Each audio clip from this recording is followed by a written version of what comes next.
Eccoci qua. Ciao ragazzi, oggi Buonasera. è il 25 di novembre, per cui Santa Caterina, e per noi friulani si sa cosa vuole dire, infatti noi abbiamo fatto i nostri Spese, sì, buoni siamo andati alla acquisti, fiera, siamo abbiamo le andati borse piene alla di fiera, robette.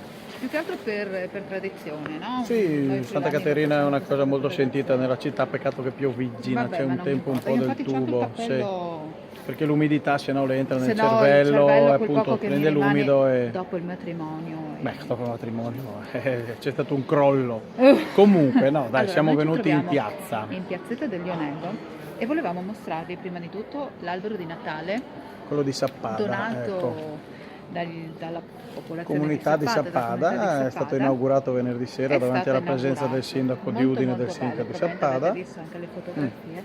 E in più volevamo farvi vedere il Natale che stanno a Natale. Udine. Sulla facciata del municipio Sì.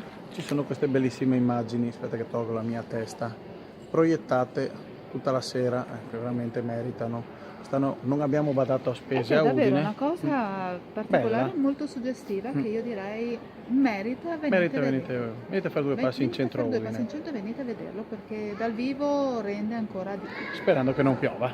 Buona Ah, serata a vabbè, anche tutti. se piove Ma non sì. importa, venite Venite lo stesso. stesso, sì, tanto Che c'è sempre il problema parcheggio c'è? sotterraneo aperto, quindi L'ombrello ce l'abbiamo l'ombrello tutti, ce quindi l'abbiamo.